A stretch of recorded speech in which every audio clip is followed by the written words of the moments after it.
Hello guys, this is Gul'Dan's Movies and welcome to the 40th episode of the lore Q&As. So today I got a few questions you guys sent on the previous video, so today I'm gonna address them. So pretty much it's as it always was on how you send your questions. Make sure to put them on the newest Q&A lore video. You can also send them over YouTube personal messages or even by Facebook and Twitter, as you have links in the description for that below.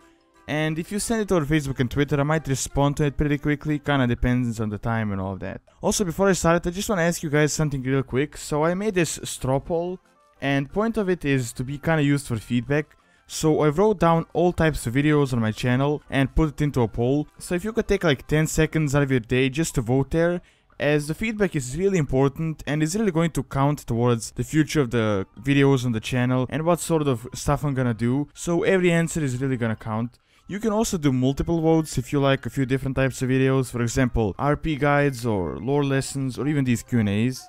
So keep that in mind while voting. And honestly, as I said, every vote really counts and it's going to matter a lot in the future of the videos and what sort of stuff I'm gonna do in the future. So make sure to put your vote on there as it's really important. Anyways, without further ado, let's just get into the questions. First question is by Joseph and he asks, I have two questions. The first, in Warlords of Draenor intro cinematic, we find Gul'Dan with red eyes, which means that he drank the blood of Manrod, but in our normal lore he didn't drink from the blood because he didn't want to be a slave to the Legion so that he can get more power. So why did he drink the blood in the alternate lore? The second, in the same cinematic when Grommash kills Manrod, Gul'Dan's eyes didn't turn back like what happened to Grommash in Warcraft 3. Why? So both questions are kinda the same, I mean in the same regard as like towards the red eyes. So I'll try to answer them at the same time, not in like two sections. Now, even though the cinematic is really amazing and it's amazing, like well made, probably the best cinematic they made so far, and there are a few things that they changed, there are a few things that are kind of confusing that I noticed first time I watched it. So first of all, I believe I mentioned this in one of the previous videos, it's actually the green demon blood, because the demon blood was red in Warcraft 3, like from when Manrod took it out. In the Reign of Chaos it was green, so I asked about it, and apparently before they made Warcraft 3 they didn't really have a fact checker or someone like they have today, like Lorology I believe. And yeah, they didn't really care too much about the history or the facts or what's going on, so they had a lot of inconsistencies. And I think it might be the same with the other stuff as well, as generally they try to fix a lot of those inconsistencies in Warlords of Draenor, as it kinda contradicts the stuff that we currently know. For Gul'Dan, it is kinda possible that he got red eyes from a different source, like a different demon source, and the reason why it didn't disappear is probably like a cliffhanger for something in the future, most likely like a Burning Legion boss, or another like a big important character that we'll most likely face off. Now, because even though they killed Manrod, that isn't nearly the end of the Burning Legion presence in this alternate world Draenor, and I'm pretty certain that we will see more of it in the future. And as I said, we don't really have anything official, and there are a few things that contradict some stuff we knew, but I think it's mostly due to them not really caring too much about the story 20 years ago when they kinda first thought of it all. So they're kinda trying to fix those holes, like fill those holes that they kinda messed up previously. Alright, next question is by Austin and he asks, has the Horde had a lot of time to rebuild their forces after the siege of Orgrimmar? Now I wouldn't really say so, as it hasn't really been that much time since Mist of Pandaria.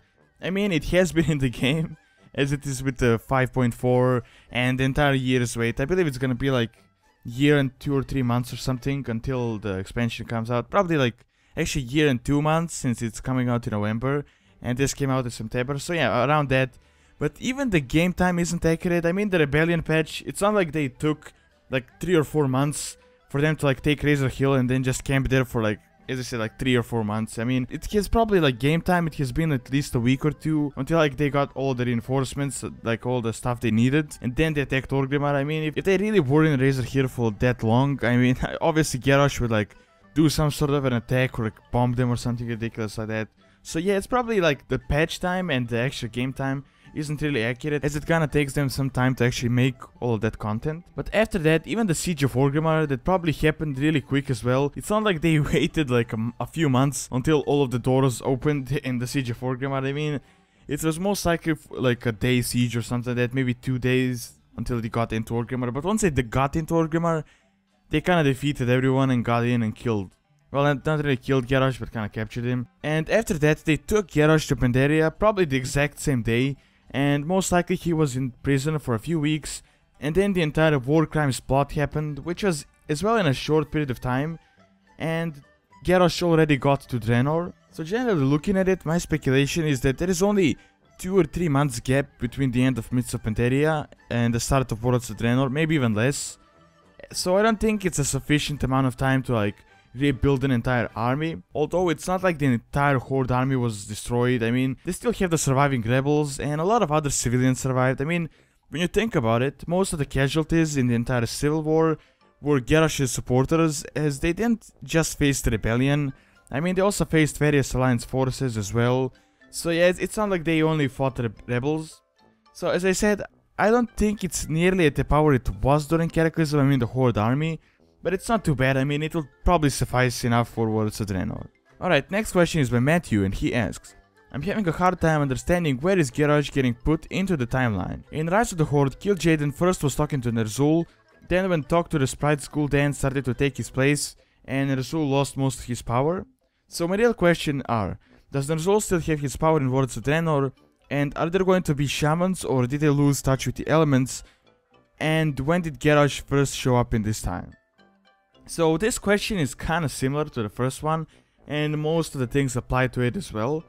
So the timeline can be a bit confusing, and you kinda have to understand it. Even though this is an alternate timeline, it's still a bit different. Honestly, at first, I thought it's going to be exactly the same as the previous one, like the current one, just that the plot will turn out to be a bit different. Like, they won't take the demon blood, but they will form the Iron Horde instead. But it turns out they changed a lot of the lore and a lot of things that we knew differently before.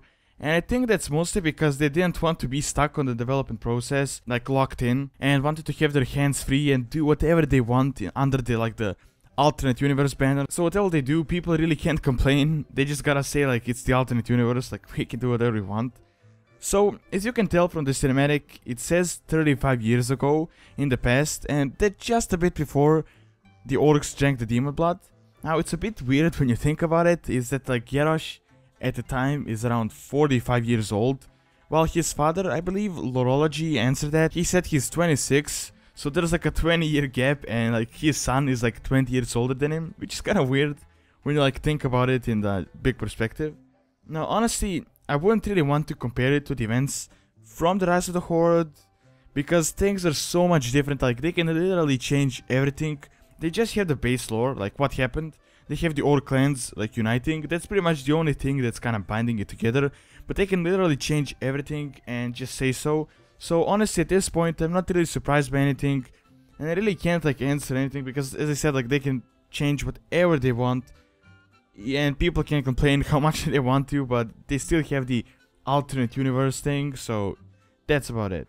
Alright, and the last question is by Scott, and he asks, are the Night Elves still immortal? They lost their immortality when Order still was damaged at the end of Warcraft 3, and experienced mortality in Cataclysm, but did they get immortal again in the end? And again, this is one of the areas that is vaguely explained or even barely explained by Blizzard. I personally think that they are, like they can get it, and I remember this, although don't really quote me, as I read Wolfheart like a few years back.